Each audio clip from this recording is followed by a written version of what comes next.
I think I will let people in, probably.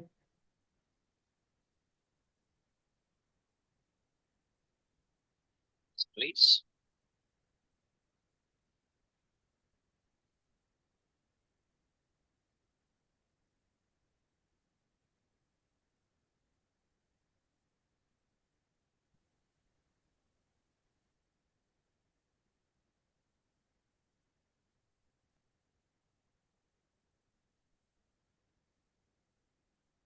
Hello and welcome to everybody. Dobrodošli.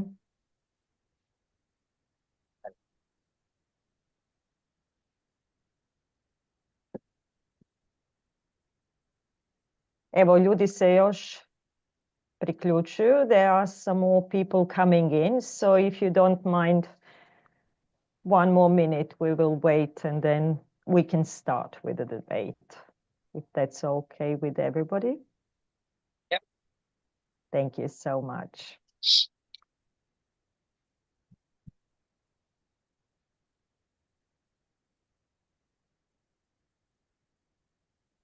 Yes, there are still people coming.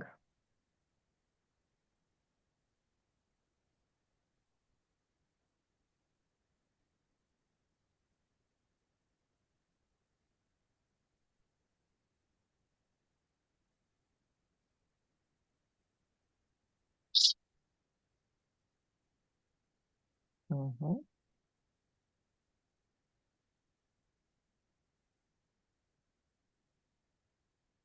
Welcome to all, and welcome to 𝐘𝐨𝐮𝐧𝐠 𝐏𝐞 as well. Nice to see you all. Okay, I think we can start. Irena, are we ready? I think so. 3 minutes.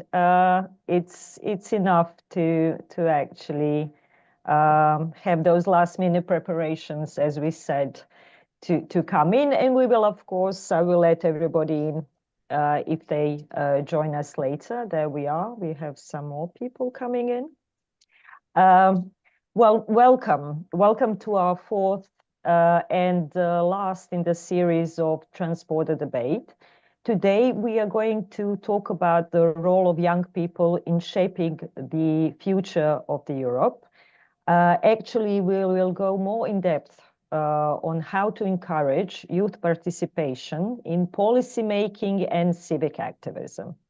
My name is SLAGALICA Foundation. For those who don't know me, I am the manager of the civil society program in Foundation SOLIDARNA. This debate is implemented within the program Impact for Values, which is financed within the framework of the EU program Citizens Equality Rights Value that we are implementing in Croatia and Slovenia. We are actually implementing this in partnership with our partners from Slavonia, which is Foundation SLAGALICA, and with our Slovenian partners, Center for Information, Cooperation and Development of NGOs.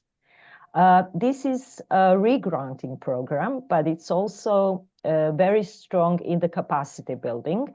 So therefore, this transborder debate on some key issues facing today youth and also European Union. I'm joined with the moderator, expert moderator today, which is Miss Irena Mikulic. She will be moderating this debate.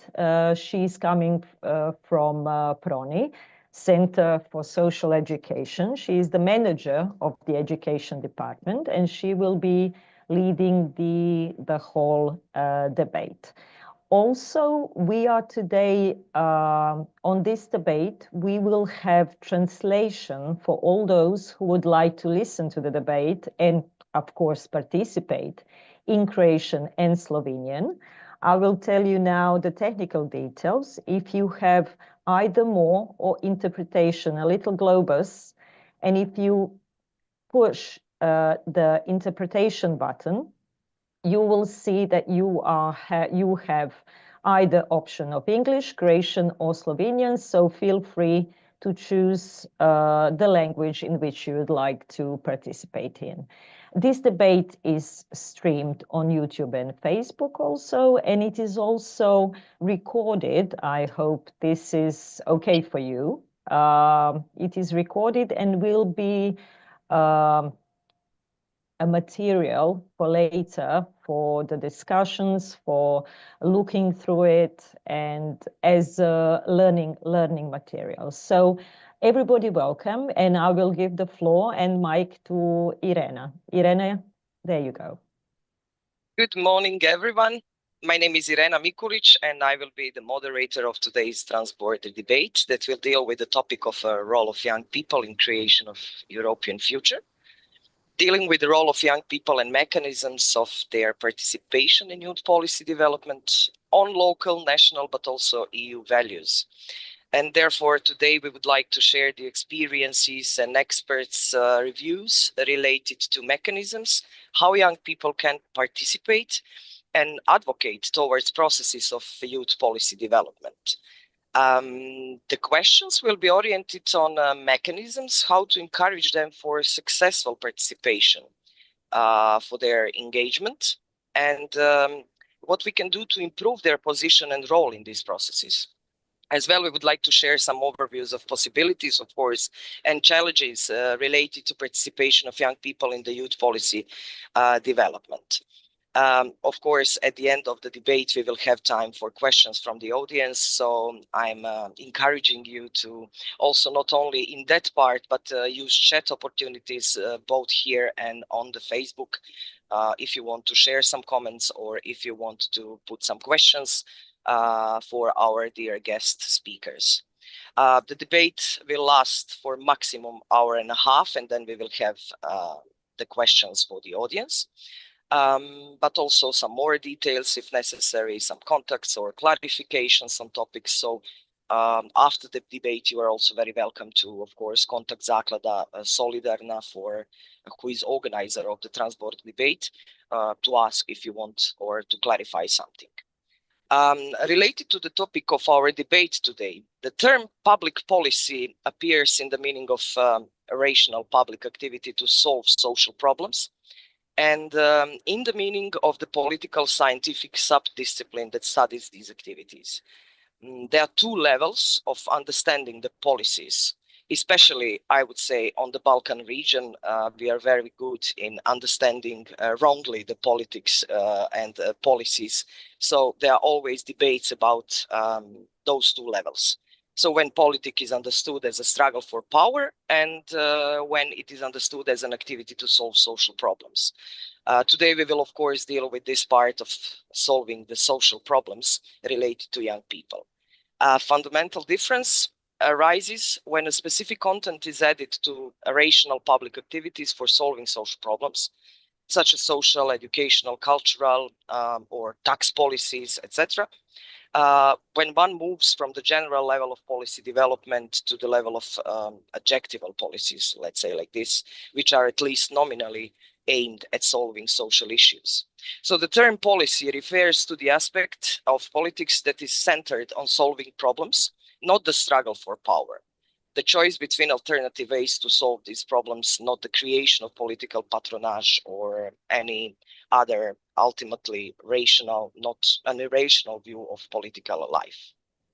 On the other side, public policy actors are individuals, formal or informal groups, organizations that on the basis of their formal competencies, but also interests and values, participate in these processes of creating policies that is trying to influence the design and implementation of solutions to public problems. One of the most important characteristics of public policy actors is their public nature.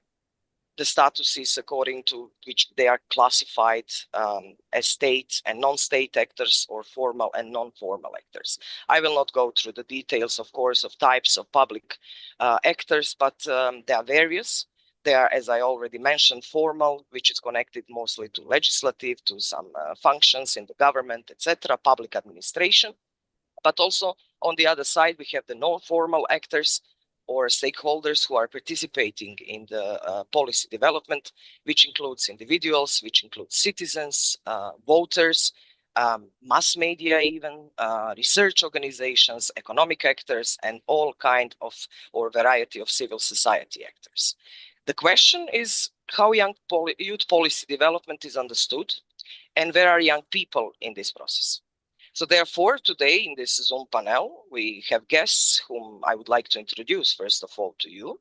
That we will be discussing about these specific topics.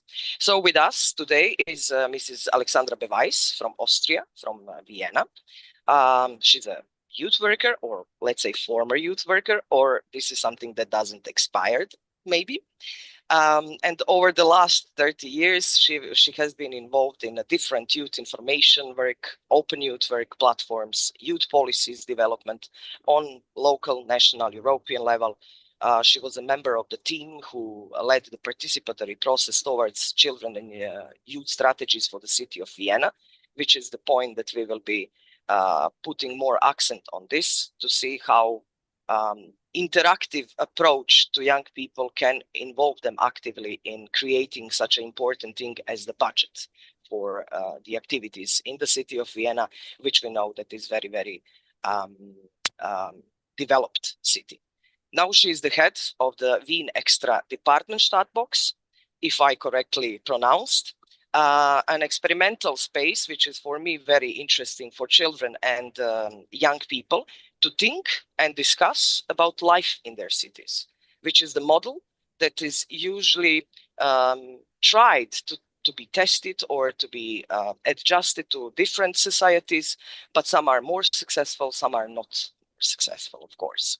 And she's also in the team that is facilitating the citified youth parliament, co-creation workshops of the participatory youth budgets of 1 million euros and many smaller scales projects where children and young people are invited to participate. So thank you, Alexandra, for saving some space in your hard and rush time to be with us today. Then we have Mr. Marko Kovačić, which is PhD. He is Associate Professor of Public Policies and Political Sociology at the University of Rijeka in Croatia, specializing in youth and education policies. With over 15 years of experience in research, teaching, consultancy, he participates in numerous youth policy processes at the European level, so we cannot actually imagine the quality youth policy development without Marko's at least small inputs or comments or feedbacks on what we produced, but also when there is a research about it, then he's very much involved on different levels in these processes. Welcome, Marko, and thank you also for being with us today. This is very, very valuable input for us. Also, I would like to welcome Mr. Michael McLaughlin from Ireland. He's a member of European Economic and Social Committee. He's head of advocacy and communications with Ireland's largest youth organization, Youth Work Ireland.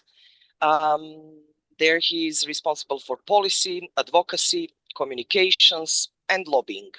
He's former member of the board of the National Youth Council of Ireland and former chairperson of Ireland's National Agency for the Erasmus Plus program. Legally qualified, he has formerly worked with Ireland's Institute of International and European Affairs and ESF Evaluation Unit. He has received a Master in International Relations. His particular fields of interest are international relations, social policy, EU external relations, youth and children, of course, advocacy, international and EU law. So Michael, welcome and thank you for being today with us. It is such a pleasure. And the sugar comes at the end, I would say. So with us is Mr. Nikica Torbica from Osijek, from Croatia. He's a history teacher by profession and a PhD student in educational sciences. For the last 6 years, he works in the collective organization for social development, where he manages the community center social atelier, fantastic place for different, as a platform for different citizens' activities. So it would be great to hear how does this function. So we will put focus, of course, on the atelier, which is the model that we really like to have in our local community, but I think it can be also the best example for others to try at least to adjust some levels of this atelier. His projects have a wide area of topics, but he's mostly involved in the creation and implementation of education and activities on political literacy, active citizenship, and human rights. So welcome, Nikica, and thank you very much for saving some space also for us. So if you agree, we can start with discussing a bit what does it mean and how we can actually manage and how we can develop different mechanisms to involve young people in such an important part of being part of their policy, which is the public strategy, I would say, on a different level that can be, that should involve young people as an active participator in this. So the question for the start for all of you, when I was thinking about this discussion, then I tried also to imagine some of the final visions or some of the final points where young people are active participators in different processes. So the question for you is if you are imagining that the work of motivating young people to take active role in the creation of policy is done, everything is said, everything is managed, young people are participating, can you come to the point of what was important for you, which segments you have spent most of time and put the efforts to get this state of active participation of young people? Maybe we can start with Alexandra, and we can then switch to another guest.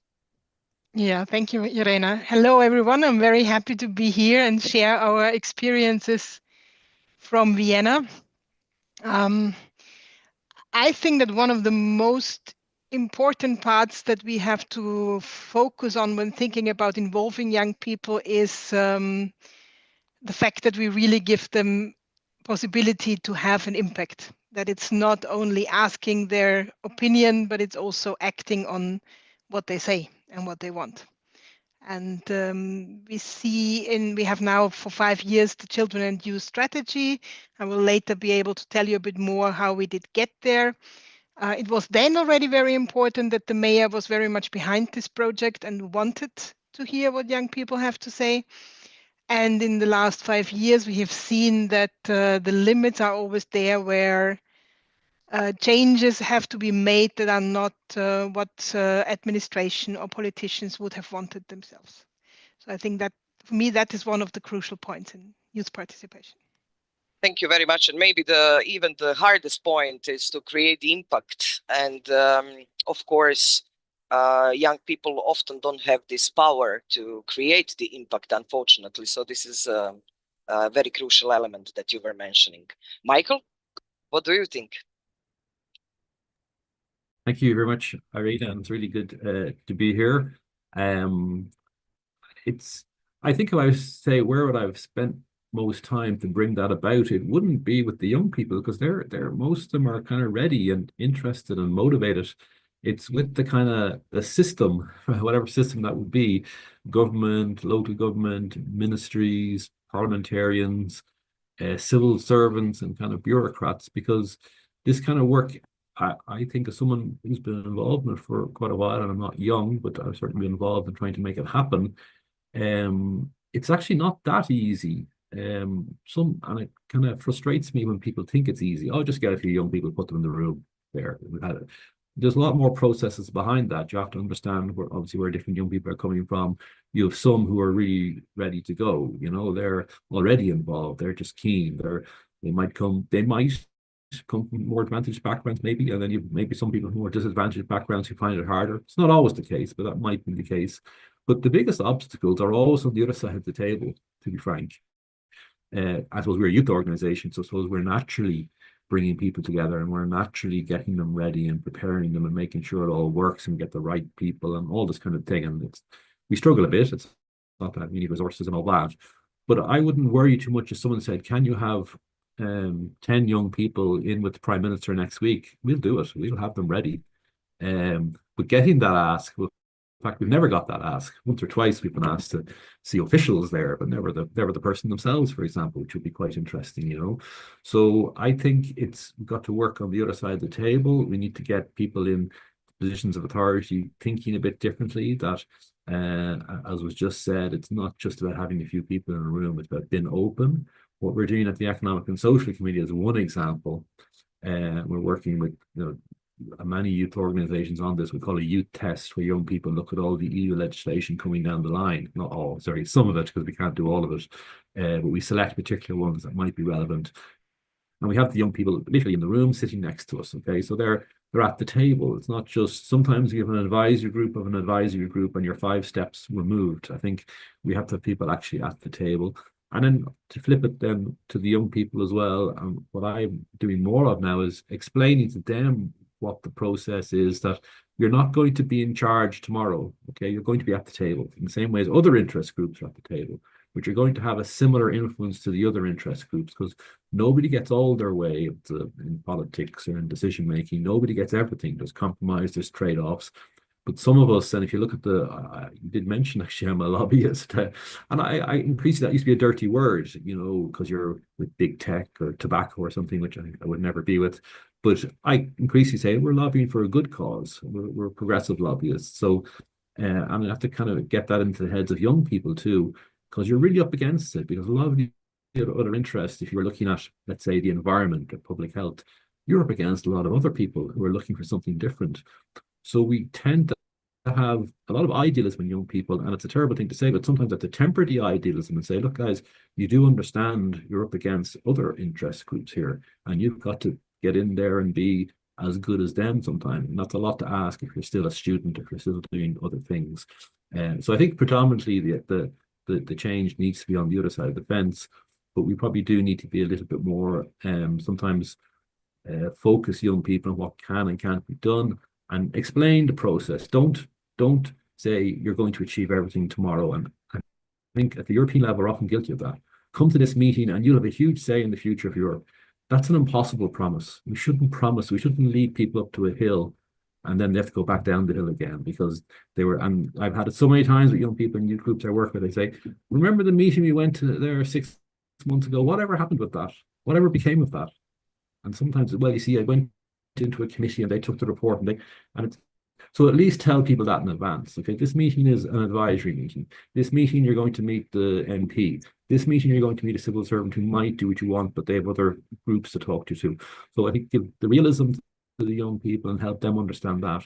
But most of all, that the people on the other side of the table have to be willing to change and have people alongside them when they're making the decisions. Thank you. Fantastic. Michael, thank you very much for this. The dialogue with young people is, of course, the crucial if you want to have something out of this interaction. So if you don't want, then you don't involve them. But this is something that I see also as a crucial part to clarify them, how this process is looking like, what is expected from them, and what is the meaning of all of this. So if you clarified it enough, sufficiently, then young people can very easily understand which part they are taking in and what would be their role. Nikice, how is going on with your policies and with involvement of young people? Did you reach this level of image when young people is fully participating and everything is clear enough and the dialogue is fantastically working? Yeah, of course we didn't reach that goal. I would agree with Michael. I do think that most of the work in that situation, that ideal future, we hope, is about convincing decision makers to actually give young people something relevant to decide about. Because participation is possible even in cohesion context, as long as the topic is benign. God forbid that the topic is maybe sensitive, controversial, where I think that deliberation would have biggest impact, then it's out of reach. So that's the main area where we should and will have to work in the future. Because I also don't think that it's hard to motivate young people as long as they feel it's not only a formality, that it's that they are not only a part of some well thought of play theater, but that they will actually have influence. And I also agree with Michael, and I'm going to probably talk about it a little bit later. This process of introducing young people in policy making is something that is hard because it's a long process. It sometimes takes years and sometimes even decades. For young people, that's a big, long term where their interests, a situation of life, priorities completely change. That's why we are trying to do at a local level also parallelly some very short-term initiatives where they can feel the change, and that kind of fuels them for this longer game as well. But more on that later.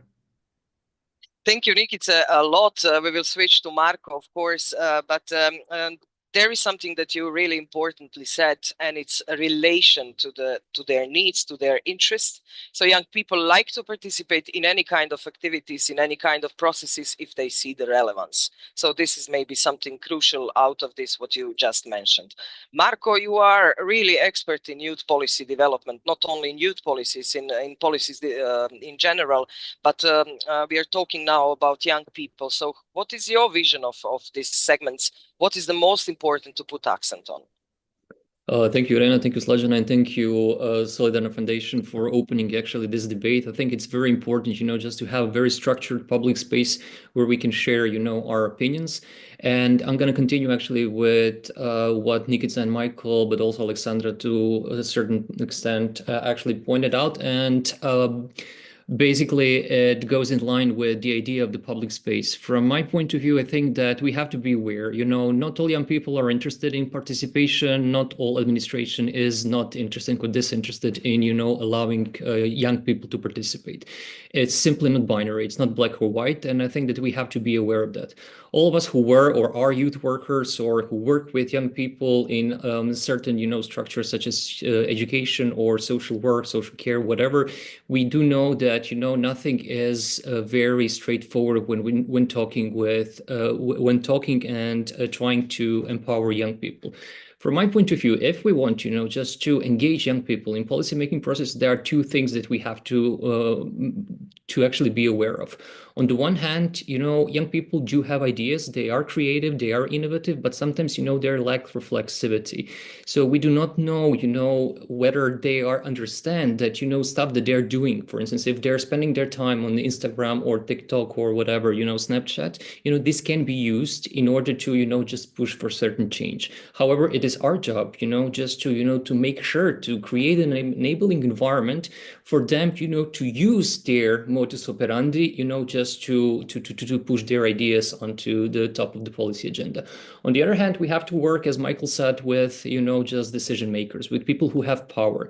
And this is often something that I really have problem with within the youth sector, because very often we put the blame on public administration, saying that they're disinterested and they don't want to do it. The problem is that sometimes they don't know how to do that, because they are being put in boxes, just as young people are being put in boxes. And I think that it's important, just to raise awareness among, officials and decision makers, but also, just the street level bureaucracy, because street level bureaucracy is the one who has basically power. So all those heads of units, just the heads of divisions, not necessarily politicians, are the one who can create, just a path, for young people to participate and to bring their ideas into the policy stream as such. Hence, I think that it's a role of youth workers, just to make, just some kind of educational programs, but also raising awareness campaigns for these people who can then, just utilize the ways of living among young people. To cut the long story short, I think that it's very important to create this public space where we will hear each other, Of course, I mean, this sometimes can sound as very vague and not necessarily, very concrete. But from my perspective, if you have, very clear idea what you want to achieve, and if you have, and then, just operationalize that, both with young people and public administration and or decision makers, this is a way to go. There are numerous examples at the European level where, this actually worked. In some countries such as, I don't know, Austria also, I mean, has youth mainstreaming in action for quite some time, and it works to some extent. I just think that just this raising awareness among all the involved actors is a factor that can be perhaps explored a bit in details much more if we want, just for young people to be inactive participants in the change that we want to see. Thank you, Marco. Yes, these public spaces may be the hardest to create if you want to motivate them. But yes, I agree with this both parts actually to be reflective a bit to this what young people do, but also to do a hard work with the decision makers. And sometimes this is not just hard, but I would say rather complex, because not all the decisions are made on the level that we are discussing. So there are always something that in this hierarchy is actually maybe upper from this decision makers. My dream was always to work with youth political parties. We never did it in last 30 years. There were some of the tries. I would actually, I'm imagining some summer camps where they are spending all together time and dealing with active citizenship topics, with all the relevant topics of active youth participation, just to see the other perspective from their points of political points or political programs. But nevertheless, there is always space and time for these activities. We did some things with the youth councils, which is the closest body, I would say, youth body in the local, regional and national administration.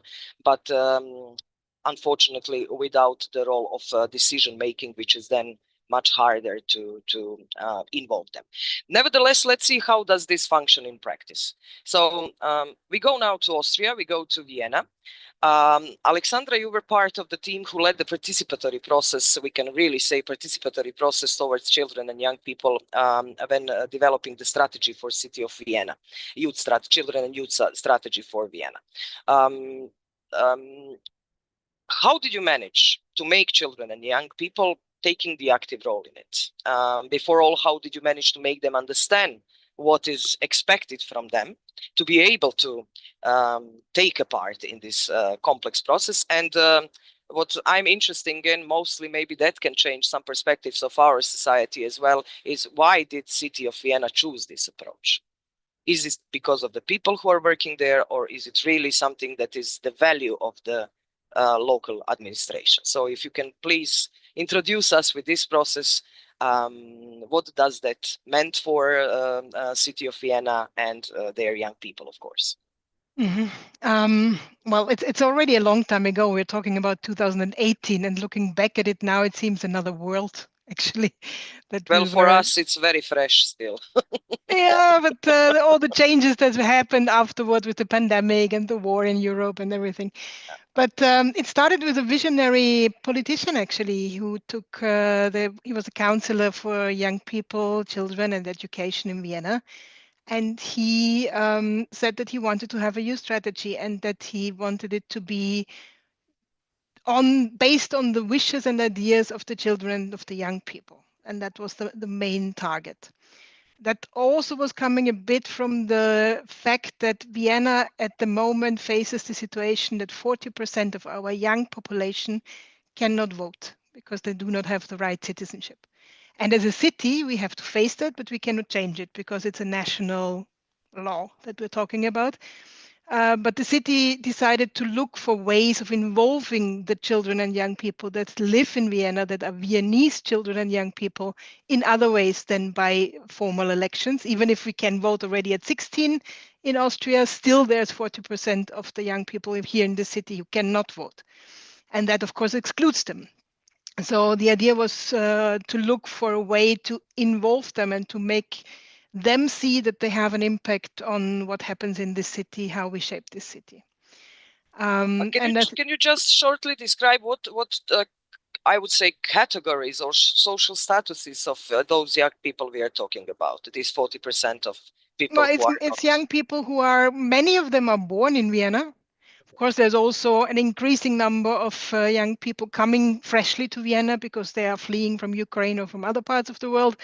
But we have a lot of young people living in Vienna who are born here. Sometimes even the parents are born here. I mean, a lot of those people coming from the Balkans, actually, or from Turkey. And it is very difficult to get the citizenship in Austria. It's very expensive. It is a lot of, you have to go through a lot of things. So people choose not to, especially if they're from countries where you can actually access your rights in your own country, or you don't feel the need maybe to really be a citizen. If you live here, you can do whatever you want. But it's becoming a long-term problem because it's, I think overall it's 30%, but in the young population now it's already 40%. So it's getting bigger. Quite big percentage. Thank you. Yep. Yeah. And then the other thing was that what is making this process maybe a bit special is that we really decided that the agenda has to be coming from the children and the young people. I've seen a lot of processes all over Europe on local, regional, and European level where somebody did set the agenda, as in saying we're talking about the topic of housing, we're talking about the topic of elections, whatever, and then you can say what you think about it. And in this case, we did turn that around. We did ask them very simple questions. Actually, it was 4 very simple questions. What do you like about the city of Vienna? What do you think is not working well in the city of Vienna? How would you try to solve that if you could? And how do you see the future society that you want to live in? So it was very, very open. They could come up with whatever they wanted, and we then in the after work we did put that into categories. We did cluster that. We then had a social science institute supporting us in this process, and then we came up with 9 topics that were coming out of this process. But the young people and the children, and we started at 5 years of age, were really open to say whatever they wanted. And to make this happen, we had a toolbox developed by some youth workers and teachers, how to work with different age groups from 5 to 20 was the range that we were aiming at. And we had a lot of stakeholder interviews before we started, asking all kinds of multipliers, what do you need to be able to be part of this process in a good way? That involved, then the answers involved very simple things like do not ask us statistics afterwards. Find a way to ask us what kind of young people we have been talking to beforehand, so we know that we do not have to run after the numbers after the process is finished. Very simple things. So we relied actually on people who work already or have to do with children and young people to do this interrogation. We had a toolkit. It was kind of a 2-hour thing that they could do in school. The kindergartens did spread it over months because, of course, you need more time to talk with the little children. Youth work also did find new ways to do it because they seldom have a group that wants to really work on 2 hours workshop, but they had big posters in the youth centers to collect things. So it was a various multipliers out there for us to get this all back. It was a rather short time of 6 weeks, basically, where we collected. And the mayor was very much behind the process. So we also had on the internet of the city of Vienna, you had a video of the mayor asking everybody to be part of this and to actively contribute to it. That goes to teachers, that goes also to the other departments of the city. That was actually the main thing. The mayor then said the benchmark for him to take this really serious is that 10,000 young people are involved. And that made us rather nervous because that's a huge number. But in the end, it was more than 22,000 children and young people involved. It was more than 1,300 workshops done with our toolbox because everybody was running for it. There was a week where you could see on every subway people with our toolboxes going around. So it was a good experience. And then from that, we did write the strategy. Actually, the topics were made from what the young people and the children said. And then the experts of the city were invited to give their input on it. So they were asked, what do you already do to reach those aims? And what is your suggestion that we should do so we reach these aims? And in the end, we then had a children and youth strategy until 2025. So it's now running out with 193 measures, which the city promised to do to make this the most children and youth friendly city in the world. So that's a bit the vision behind it. Thank you very much. This is a really a great example of how we can involve even the youngest in the society. And it reminds me on one local youth policy, actually children policy in one small city here in Slavonian region in Croatia, city of 𝐫𝐨𝐿, where they actually were checking why the young people are not using specific foods like small yogurts and things like that in the schools. So everything is left after it is delivered. And then they ask kids, and the simple answer was, we don't have spoons. So it's something that they really can be really honest and really doing the reality and explaining the reality from their point of view. So thank you, Alexandra. We will switch immediately on the next questions, which is related with the open space that you are trying to. Is it in a way something that is based even on this process of youth policy development in Vienna? The open space where we are trying, actually experimental space for children and young people, where we are trying to give them possibility to discuss about life in their cities. Is this something that is the model that you kept after this process, or it is something that you are usually doing as your reality? It's a spin-off from this process. We actually saw in this process how much fun the children and young people had to talk about their city and about living in their city, and also how serious they were and how empathic about other groups of society, that they really wanted to be part of the discussion. And then we had a space that we had from my association. I'm working for a big association doing youth work and children work for the city of Vienna.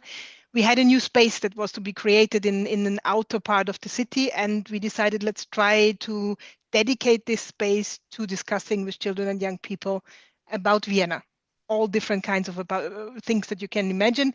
So we're doing, on the one hand, workshops with schools, starting from 6 years to 12, 14, on different aspects, like how do you want the city that you live in to be, but also on children's rights. Also, Vienna is actually also a lot of vegetables are grown in Vienna. And not a lot of people know that, but we do have a workshop with young people where we talk about that. So that's the one part. And the other part is that we also did see in the process that actually also the departments of the city of Vienna had fun in talking with children and young people, and they wanted to be involved. And they actually had the feedback, please keep us involved and involve us earlier and help us how to do this. So we are also offering our expertise for all the departments of the city. Whoever wants to do something with children and young people, or having their opinion, or having a special workshop on something, we are open to support it. And they come and just tell us what they want. We had the environment department. We had a workshop with young people on nuclear power. So that's something we would not have thought about ourselves, but they came and wanted to do this. And yeah, it's spreading wider and wider, and it's becoming more and more part of the DNA of the city to also ask the children and the young people. Fantastic. And it's really inspiring, probably, to have them all the time involved, and also for the politicians which don't have much connection, I would say, in daily life of kids and children, if they don't have, of course, their own. But yeah, those models are really something that is opening the space. And this, what Marko mentioned, it is very important to have the active outside of our visions or our own ways of how we are doing the policy or administration. So it's quite a great example of how city of Vienna actually put all the efforts to involve young children and youth. And this, what I like, is that you didn't forget about this 40%, almost 40% of people who are nowhere actually if they are not equal citizens.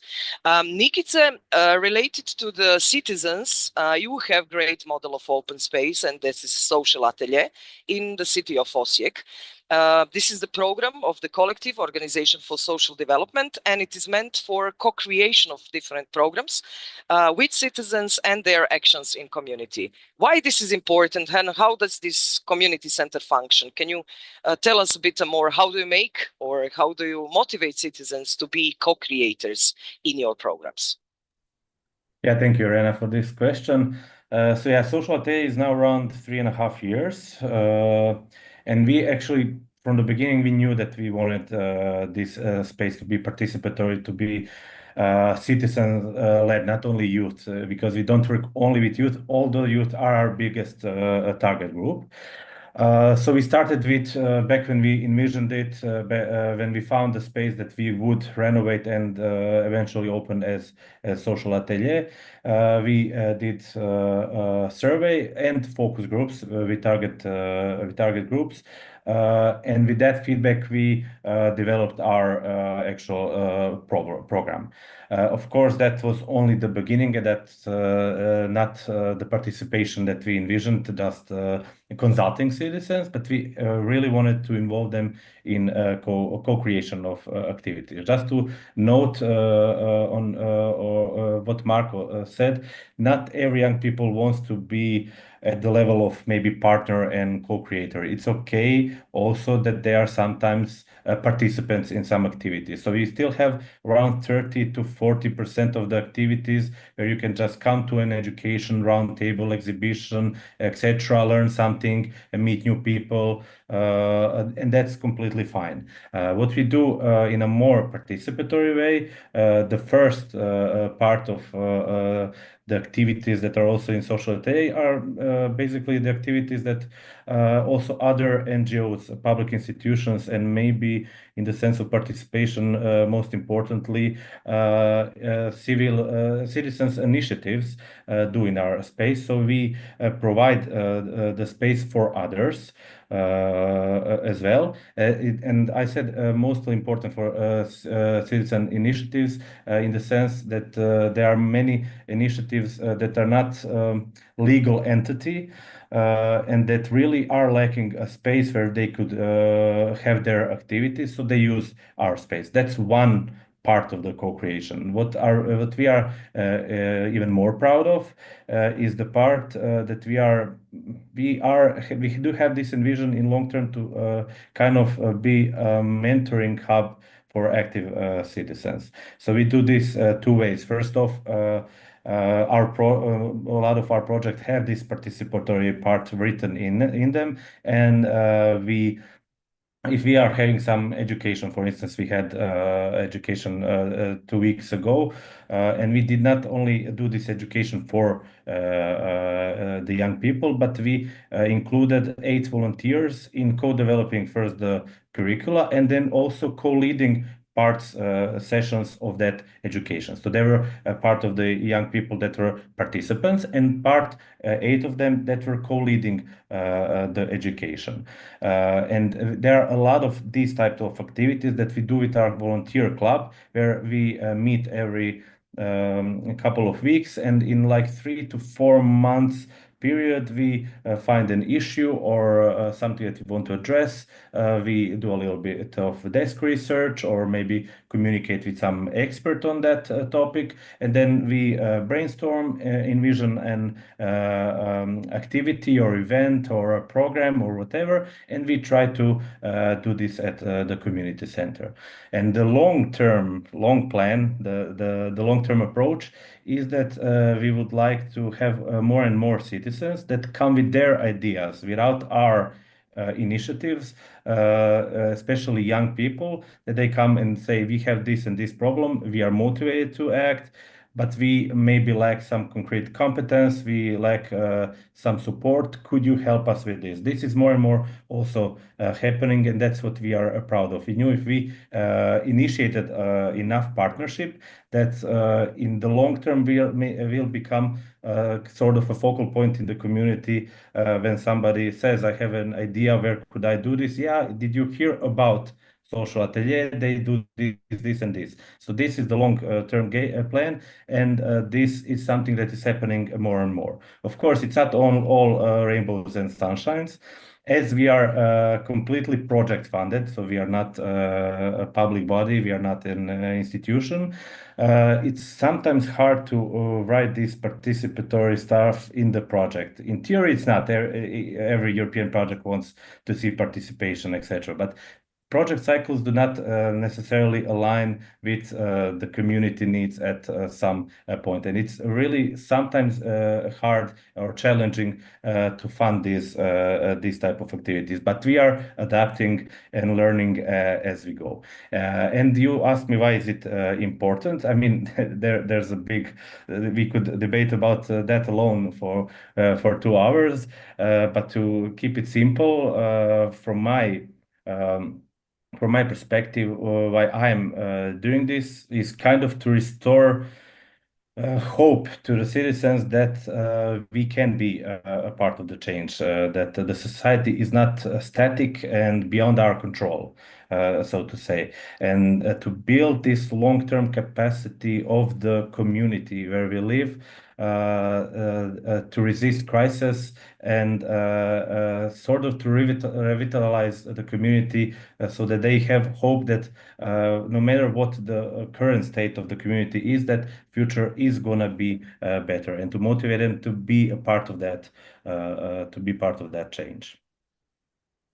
Thank you so much, Nikica. The collaborative spaces are always very, very welcomed, I would say, related to my experience, and people need those spaces to be creative and to work on their own ideas. So I really support this Active Citizens Hub ID. This is something that I think can be added value to Social Atelier as a model in our society. Also, you were involved in creation and monitoring of policies of youth on local and regional level, as well as in promotion of need for quality programs of civic education in schools.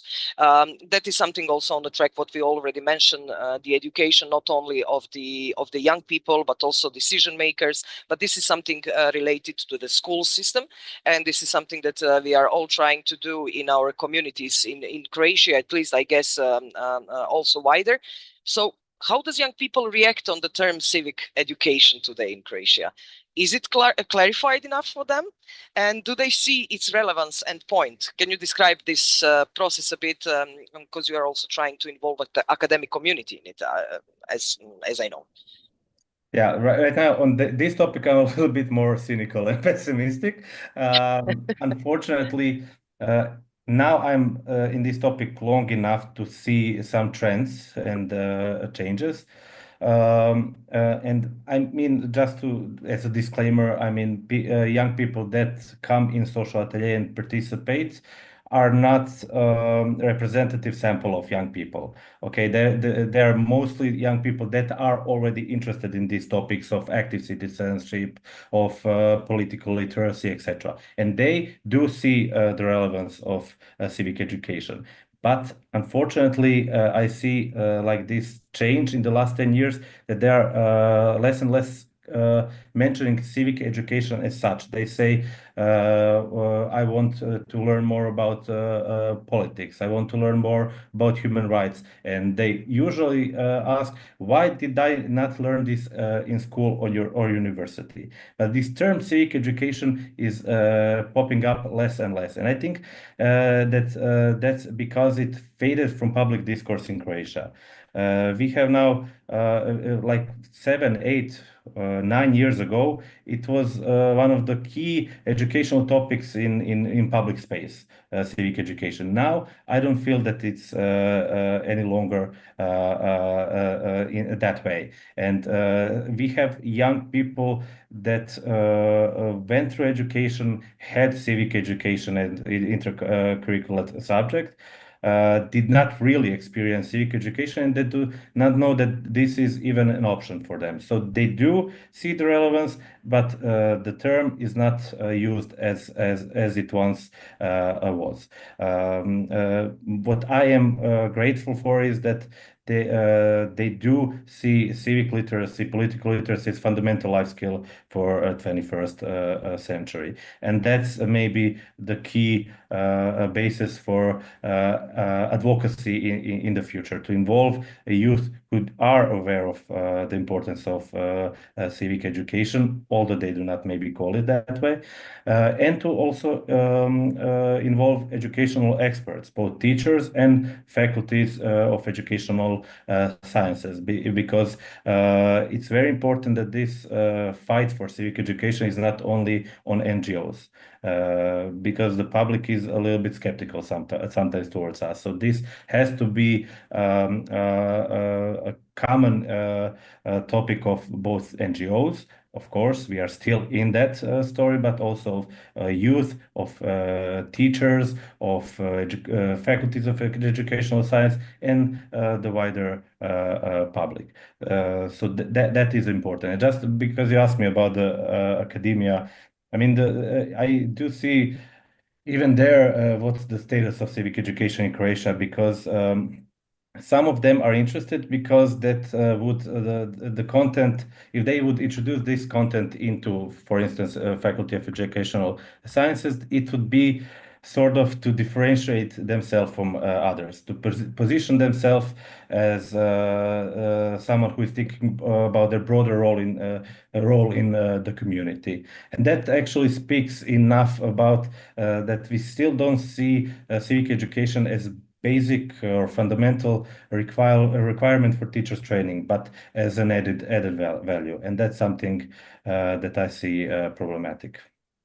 Thank you, Nikice, for this. It really brings me traumas, because 30 years we are trying to put the different professional education inside of the academic community, and it's really, really hard, not only on the level of administrative things, but rather the level of the understanding the point and understanding the possibilities for the society.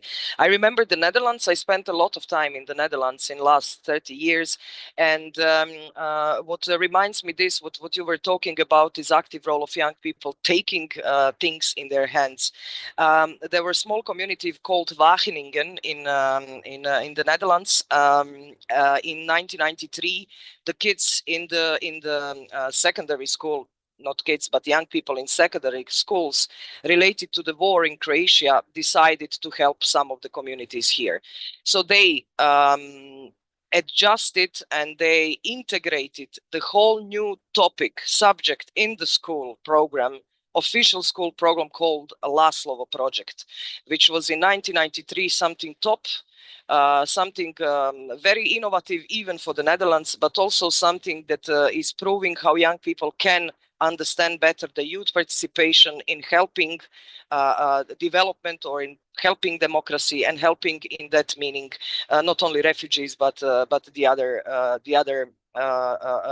other young people with a fewer opportunities in that time. So it is possible, but it depends also of this how to say, hard systems that we are trying to break in a way, or to make a bit more flexible. Nothing wrong happened, of course, with this topic in the Netherlands. The point was that we didn't learn anything out of it. So it's hard to change curricula, but it's maybe worth to just open their minds in a meaning of understanding and changing perspectives of the importance and the role of academic society inside of the society. So we will still have many more things to do. Michael, within the Ireland's largest youth organization, Youth Work Ireland, you are responsible for policy, advocacy, communications, but also lobbying. What does this actually mean if we are discussing about young people's involvement in the policy development and decision making, and why are these processes important, and how do you manage them in Ireland? Yeah, as you probably can see, there's a lot in that, a lot going on there. I'm learning a lot though, listening about you. I think a much stronger place for your local government and cities than we do, because we're very, most of what I'm talking about here, I always talk about the national government. We're at the national level, but it's a very centralized country too, but that's for another discussion. I think all of my work has to have youth participation in it. Sometimes I suppose if you're writing a big submission about funding and all, you kind of think, oh, can we get the young people involved in this? And sometimes it's last minute, but that is certainly the guidance of it. But most of all, the advocacy work, and often it's even best to tell these things a little bit like true stories. We have a big event where we invite all the politicians once a year. We have it near the Parliament. Everyone comes along, and we started that maybe 10 years ago. And we did say, hey, how are we going to involve young people in this? Well, it's not great because it's on a Tuesday morning or something, and school-wise and university or whatever. So we said, yeah, we'll certainly put the word out and whatever. We had a few young people at the first event, but it was often more the staff and the youth workers. But over the course of 7 or 8 years, young people more and more took over that event. They took it over. They said, we want to be there too. And this is a really important lesson even for us as the youth organization. We probably didn't plan the youth engagement and participation in that work as well as we should. And another thing around the same time, our government set up a constitutional convention, which is a really important thing, to review the constitution. Is it up to date? Look at the basic law of the country. And they had this kind of idea, which you've seen now in the Conference of the Future of Europe. You have ordinary people from the street randomly selected with politicians. But there was no real youth engagement, and we were asking for it, and it can't be done. It's too short notice. So we said we'd do something ourselves, and we did, and we were lucky that we got the people organizing the convention along, and we were really happy with this. And then they invited the young people we had, some of the young people we had, to one of their sessions. So this was like great success, great youth participation. And they had a few asks. They had 4 or 5 things they wanted to see in terms of constitutional change. And they're quite serious things about, climate law, about reproductive rights, about marriage equality, those kind of things, a lot of which did progress afterwards. But what was most interesting was politicians there, and very big names in the political world. And when the young people made their presentation, most of them said, oh, well done, that was great. Oh, that was really good. Didn't you do well? And to be honest, nothing enrages young people more than that. And it was well-meaning, back to what Marco said. I think we've got to teach people and we've got to work with them as a youth organization and reach out to them. Because this was the worst thing. Because what they really wanted was someone to say, actually, we can't really have a climate law in our constitution because it wouldn't work because of A, B, and C. They wanted a debate, and that's what most of us would have in a policy process. We'd have you'd actually get pushback. You might even have a little argument, not a big one, but you might someone say, listen, guys, let's hope it's the idealistic, or we can't afford it, or whatever, but you'd be having this over and back. You'd be having an exchange where one set of people want something and the other set of people are probably trying to help them and say, yeah, we'll compromise, we'll meet you halfway on that. So if most of us went in as a rural group or as an environmental group or a women's group, that's what we'd expect. We wouldn't expect people to say, oh, well done, thank you, you did great. And then some young people think well done means we've agreed to everything. Of course, they haven't agreed to everything, So I suppose putting all those things together, and I think what I said earlier again, I want people in the system to feel, not in a negative way, a bit of pressure, and that's our political culture. Because I see the groups that are succeeding, the farmers. I see we had restaurant people who wanted a better deal on tax recently, and they got it because they're bringing a whole base, a community bases with them. And they're putting pressure. They're putting on pressure. And I think we're slightly sometimes deceiving young people to say, come to this event, meet the politicians, and everything will be fine. And Nikita said, I think someone else, or Marco, that it's a long process, and you as a young person mightn't even see the end of it. It might be the next group who come behind you who deliver the final change. But it has to be this interactive process. And you have to be taken seriously. And the way you see that is if people feel a little bit of pressure, I think I better do something because a lot of young people are on to me, or a lot of young people and their parents are getting on to me. Because sometimes we know that we had in our statistical office did an analysis of electoral turnout. Every 10 years, turnout in elections goes up. So the biggest turnout is in the over 65s, and the lowest turnout is in the under 25s, and it's still the case today. So we have a big job of work there to do, in fairness, on our side, because If you're not turning out and you're not voting and you're not putting that pressure on, it's not that people are mean or don't want to do it. They're just going to respond to where they're getting the pressure from, you know. And that's an education process we're trying to do with our own organization at the moment to get them more focused on that. So it's an equality issue. Think about what other sectors and other groups and people in the NGO sector will notice. Think of how all the other sectors and NGOs are interacting and how they're getting results. And then young people should be, as much as possible, on a par with that. They should be in the same space, getting the same thing, having the same discussion, and not this kind of, you know, slightly patronizing, what people are calling youth washing. We really need to avoid that. Thank you for this. Lobbying is very often something that is not visible in, I would say, in the societies doing these activities, rather in some smaller cycles to have the effect related to whatever topic it is. But what do you think about how to make visible these processes of youth policy that the young people can really be informed about it? You are also former member of board of National Youth Council of Ireland. Does young people see National Youth Council in Ireland? Do they understand the role of the council and which particular actions it is most visible in public? So from my point of view, sometimes the really big number of young people doesn't know that some of the processes of youth policy was going on. You cannot touch all of them. You cannot come to all of them. You cannot inform them. How to make these processes actually visible in society so that young people can get this information, get this clarification that we already mentioned, and then rather take part or decide to be part of this policy making. Yeah, I think that our youth council is like social partners that's involved in that kind of civil dialogue in so much as we have it. I think I don't speak for them, but I think they themselves would say that they're not overly concerned about being visible. They want to enable all the youth organizations to do the work. And I mean, youth policy, we have documents, we have strategies, we have funding. So in that sense, it's good. We always want more and better, and there's a lot of detail there. But I think the bigger picture is for policy in general is that youth is I wouldn't say unique, but it's like it crosses all these policy areas. So how the housing crisis we have is a huge issue for young people, but it's not the same issue as for older people, like people who maybe in their 30s.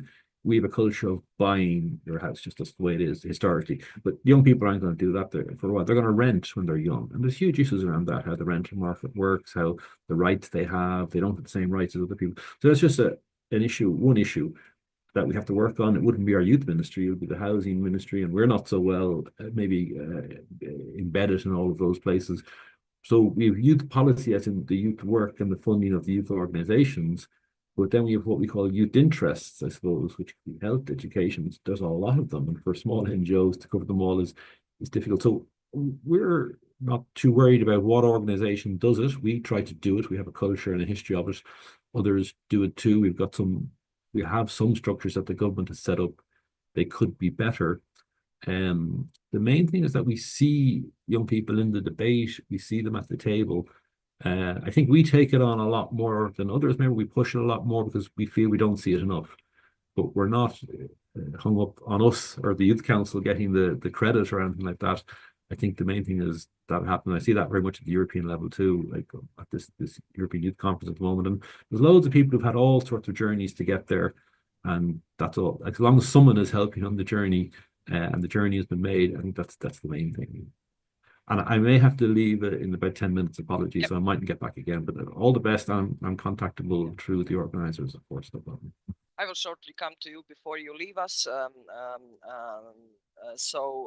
What I would like to ask is, Marco, so we already mentioned something in the beginning about it, but I really like to hear your opinion. So often we have many young people involved in researches, analyses, discussions, co-creation of specific goals of policies, defining priorities, measures, setting concrete some examples, activities, projects, etc., that people suggest or involve in the documents.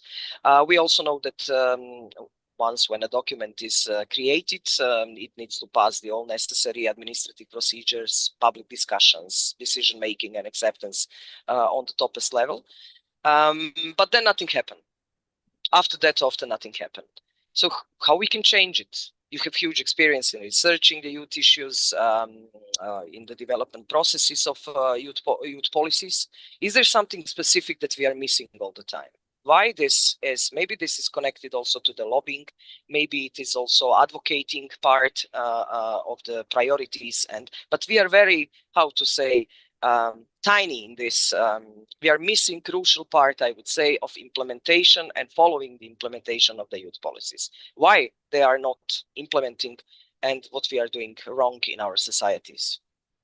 Wow, this is $1 million question that I'm not sure that I'm gonna be able to give you the answer that you're seeking to. But from my point of view, the problem is twofold. On the one hand, the problem lays within young people, of course, because we have to work with them in a way that we have to boost their confidence. We have to explain to them why participation matters, even though, as Michael said in his first answer, the immediate effect will not be visible very soon. And it is very difficult in the whole overall atmosphere of apathy and cynicism that we are experiencing across Europe, I would say, but not only across Europe, I would say across the world as such. So on the one hand, we have to boost their confidence, that participation matters and the democracy matters. So it's a much bigger, just debate than just, involving young people. I think the question is about the involving citizens. If we take a look what's happening in the US and we see, that you can, literally diminish or deconstruct the democracy, after the elections, and then the question is, why should I bother? Why should I not just withdraw into my private sphere and not, just try to survive, and hope that the storm is going to be over soon. On the other hand, something that Nikita said is that, of course, if we want, young people to be involved, we have to boost their civic competence. This involves, knowledge about the political system and policy making, skills, how to do that, but also developing, positive attitudes towards the, again, democracy and the process as such. So, of course, working with young people. So if we manage to, just to create a critical mass that is interesting in this kind of stuff, that believes in the process, then of course it will be easy. But this is just one part of the equation. The other part of the equation, of course, is the system. And I think that, what we're doing is that we cannot, especially youth sector, we often, of course, work with young people, of course, because, we are youth workers, we were youth workers, and this is what we know, this is what we can do. But I think that, I think that, what we're doing is, one thing that we're doing is quite bad. And this is actually that we're not seeing the whole picture. We often involve young people. And we often, just when we involve young people, we involve them in education policy, in culture policy, sometimes, now environment and so on and so forth. But, when it comes to the real things with hard policies, such as, defense, such as, cost of life, such as jobs and so on and so forth, young people are on the margins of these debates if they're included at all. I would like to remind you on the survey that was done actually 2 months ago or a month and a half ago by the European Parliament, when they asked, what are so the European Parliament asked young people about what will be priorities of the European Union in the next 5 years. And young people said, the cost of life, environment, economy and jobs, and health and social protection as such. If you take a look, empirically in whether young people are involved in these policy matters, apart from environment, basically they're not. They're not involved in policy formulation, sometimes in policy implementation as such. And of course, when you talk to young people, when you just ask them, why do you don't participate? Well, because, they are interested, of course, in education as such, but education is just one segment of the whole system, and they are simply, if we want them to be a real citizens, and they are, remind you, they are citizens, that we have to involve them, in different policy areas from the scratch, from just putting things, putting problems on the policy agenda to, just the evaluation as the whole policy cycles goes. And another thing, what we have to be aware is that young people are not, just, a specific or special part of the society that don't have any connections with the rest of the parts of the society. They're citizens as well.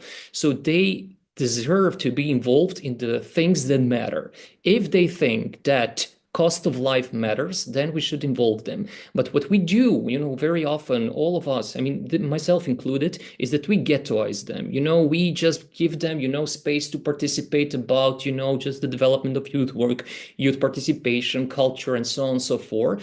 But, they're interesting also in hydrogen, in nuclear energy as such. But we don't see them in debates about this kind of stuff. There was a research, I think it was just after the corona finished, or the pandemic actually started to linger, about what they want to, where they want to participate, in which policy arenas, and they said that they're interested in hydrogen. This is something that youth sector is not just developing sufficiently their competences about the hydrogen debate. But what we are doing is, don't get me wrong, I completely support the idea of just empowering them about, cultural participation and youth work and so on and so forth. But also, I mean, we have to be aware that this is just one part of what part of the equation. Hence, if we want, just for policies to work, we have to, just give them the very clear signal that, their participation will matter. Because, I mean, it's very cost benefit. If they're going to invest their time in something that they intrinsically don't think that they will, contribute to, then, I mean, it's just not something that is likely that is going to work. So to cut long story short, I think that, we have to be aware that young people are citizens as well, and that they need to have a say into various policy debates, and hence we will have, just a greater chance for policies actually to make the effect, because then young people will be much more active, much more vocal, and much more interesting in the stuff, and hence will create a pressure on the policymakers and also public administration that basically does the debate. Because integrating young people in society, for me, right now, is the biggest challenge at all. That's why I'm really supporting this new policy priority at the European level, both by the European Council and by the Council of Europe and European Commission, named youth policy mainstreaming, because this debate says that it's that every policy that has some kind of impact on young people should have young people in the process of formulating this policy, implementation, and so on and so forth. So yeah, that's my answer to you. Thank you, Marko. Yeah, it's always challenging. I just want to shortly come back to Michael before he leaves. Does young people in Ireland understand the point of being an active citizen? And how do you see actually the shaping of Europe, shaping the future of Europe in this meaning? How to make them equally involved, be equally involved, and taking part in this shaping the Europe part? Yeah, I actually think Marko summed up on it really, really well. And I shouldn't try to be overly negative. We have a lot of good structures in our country, and people say we're one of the better ones, and we probably are. But when you're here and you're in it, you don't see it so much. Like we have consultation sessions. So I think it's slow. They are coming around to it. We have the government set up a participation unit. They have an actual unit that looks after youth participation, and like Marko said, across all those policy areas. And we're not going to get everyone involved. So our job as a youth organization is to work with everyone. And we'll have some of those young people who want to be involved. And I often think, even in an NGO, if you were sending someone in to talk and meet a government, you probably are going to choose the people who are a bit more articulate and able. So I don't think that's so bad. But as long as they've got roots, as long as you understand you're not there just to speak for yourself, you have a broader constituency of all those people you mix with and socialize with. And those kind of things. And the European processes aren't bad, but they're going to be 3 or 4 steps up away from most young people, and only a small number will participate. So even I'm at the youth conference at the moment, and one message I've been putting is, don't forget your member state is part of the EU, and your national ministry is part of the EU at the council table. And we've got people like ourselves in the Economic and Social Media Committee of the Regions who talk into regional and local government. So not everything is happening in Brussels, and we shouldn't get too obsessed with, we got to go over to Brussels. It's good, it's fun, it's interesting, it's engaging, it's good developmental learning process for young people. But increasingly, I'm thinking a lot of those questions the cross-sectoral issues and housing and environment, I'll be bringing young people into our national parliament and into the local government and into I'm not worrying too much about going to Brussels because the powers are limited enough, even though they are showing good leadership on that issue. So we've got to keep it local as well and keep in touch with our base. I think that's very important. Thank you. Thank you so much, and thank you very much for your input, and thank you very much for your time. So yeah, see you next time, and see you in some more occasions, hopefully. Thank you, Michael. Yeah, this local level is always maybe the easiest to act with young people, but in the same time very hard and very complex when talking about youth policy implementation. Also, there were some aspects that you, Marco, mentioned about the involving of other citizens as well, not only young people, but the others in a way of monitoring or taking part in it and supporting the youth policies. So what I wanted to ask is the question to Alexandra. We believe that the process in your local administration actually towards young people is more than valuable examples. So can you explain the part about this youth budgeting? It's something that is maybe illustrating well how young people can, on a local level, even because Vienna is a capital, so maybe it also, I believe it influences as well on the other young people, not only from local community of Vienna. But can you tell us more about how young people are involved in creating and managing the budget of 1 million euros? Who gave them open hands for using 1 million for their activities or whatever life they have? We also heard that cost of lives are something, or any kind of parts of life is important for young people to be, children, young people to be involved in it. Vienna recognized this part, and Austria recognized this part and gave the open space for young people to deal with 1 million euros of their own youth budget. So can you a bit explain how does this look like? How they are engaged in something, and what are the other citizens thinking about? Yeah, I'd love to. I mean, this is the most concrete outcome that we have actually within the children and youth strategy, because I can relate very much to what Marco just said. I feel that we sometimes let them down because we do, I mean, at least in our process, we did involve them in a lot of the topics. But for example, in our youth parliament, we see that the environmental group is getting smaller and smaller. They are not wanting to discuss it anymore. And when we ask why, they are saying, we told you, we said everything we had to say, nothing is happening, you're not acting on it. So we're not wanting to discuss this anymore, we're moving on to other subjects. And I think that's a very sad thing to happen. But on the positive side, we have this 1 million children and youth budget, which is €1 million that the young people and children decide on. That is always a cycle. In the autumn, they are asked to hand in ideas. So whatever you can come up with as a young person that you would like to do, you can hand in, as long as it is in Vienna, as a responsibility of the city of Vienna, and costs at least €50,000. Because this budget, we have a lot of local, very local, district-wise smaller budgets as well for small projects like the party in the park or a bench here or there. But this budget is meant for bigger citywide things. And so it's €50,000 minimum, and it has to be handed in by somebody living in Vienna between the age of 5 and 20 and being in Vienna. And then they can hand in all kinds of ideas. We then have a process of going through those ideas first in our team, if they meet the criteria, and then it's sent to a quick check to all the districts of Vienna, but also to all the departments of the city that are involved to say, does this go or not? Is there anything that speaks against it? With the eyes that we try to do it if possible, also if we have to change things. And then we have the main thing, which is the co-creation phase, where we do invite the people who had the idea and the departments of the city and the districts of the city, which are very important in Vienna.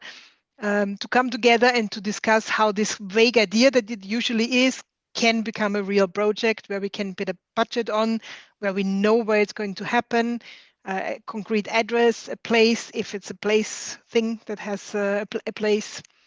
And yeah, then from this we make projects. We have usually around 250 ideas coming in and around 70 projects coming out of that. And those projects are then given a budget, they are given a description, and then they are put on an online platform where everybody between 5 and 20 in Vienna can vote on. And then we had last circle, we had 10 winning projects coming out of that.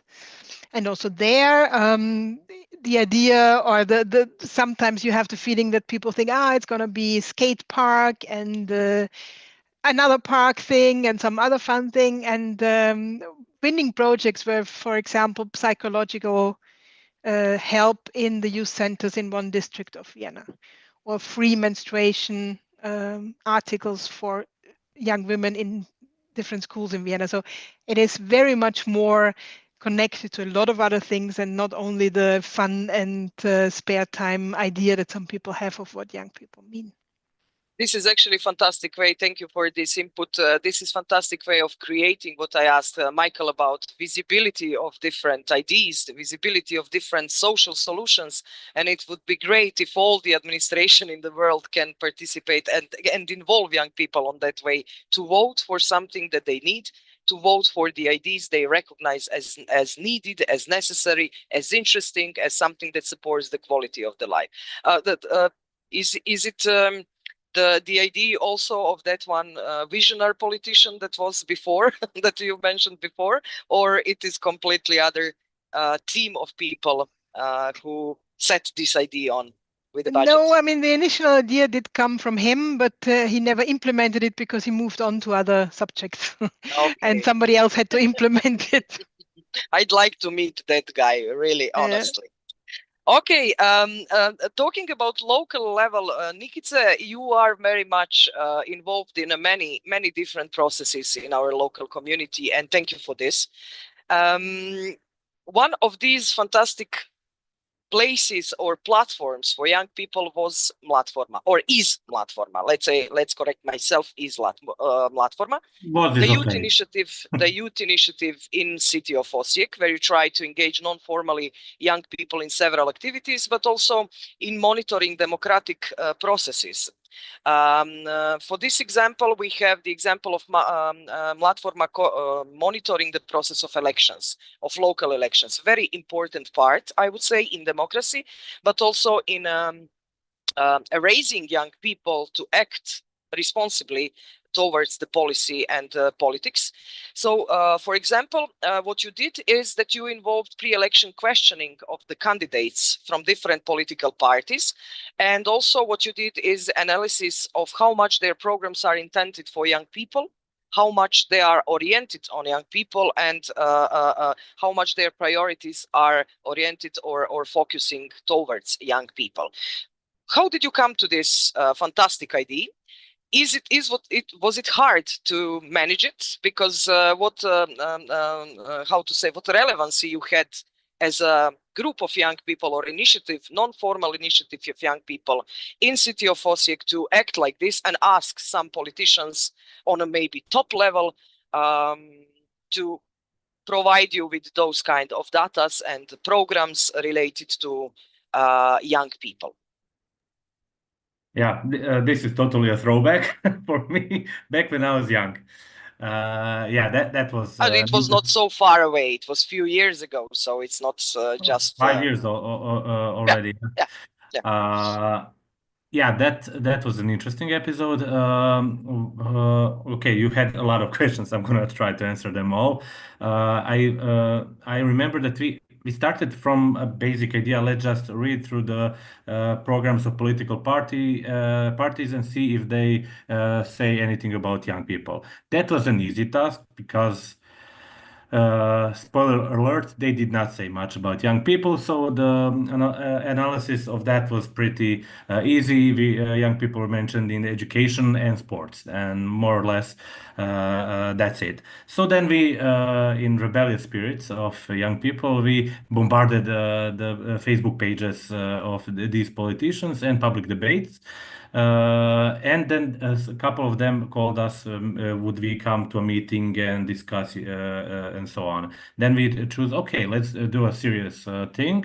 Let's call all of them to debate with us. And we even had our policy paper with 14 points of how we see youth-friendly city of the future.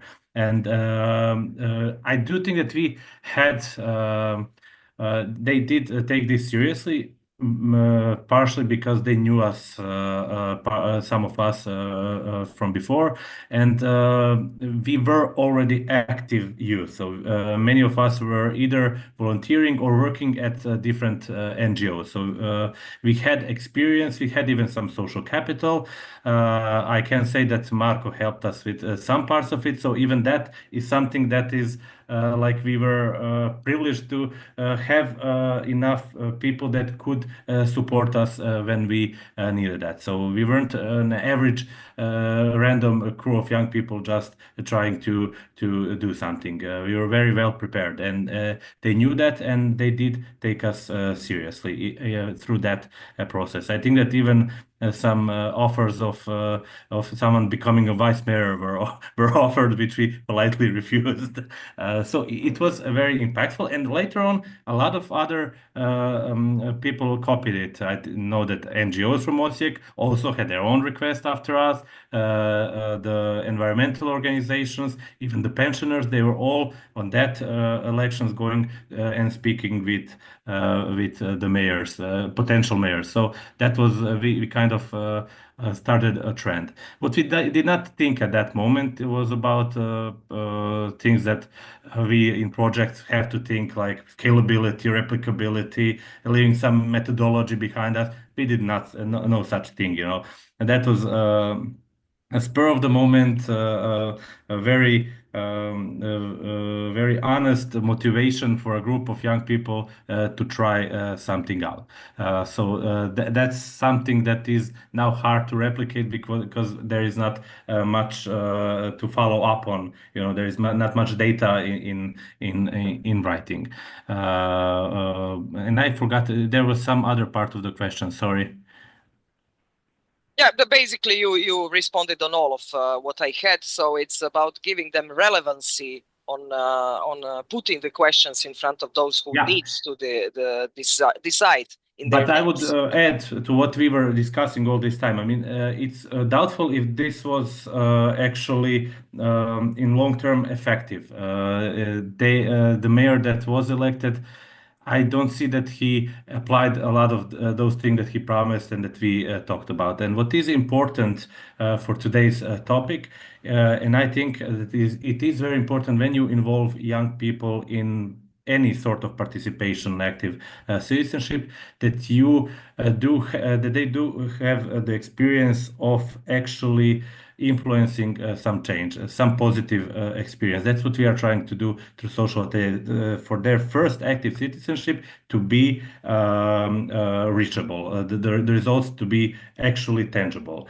Because if this was the only thing that we did, I think that we would be disappointed. We were lucky enough to have a lot of these ideas, projects, initiatives, and some of them before succeeded, were very visible. If this was the only thing that we tried, I think that we would be discouraged of ever trying such a thing again. So I think that it is very important for young people when we are talking about participating in policy making, to have some previous experience, maybe on a more simple level. Not only because of the thing that I say that they experience success, but that they even can equally participate in the debate, in the deliberation process. I remember from back when I was history teacher, there was this new curricula, and it was very based on historical sources. And then some faculty teachers in the public debate said, but we have students on our faculty that don't know how to interpret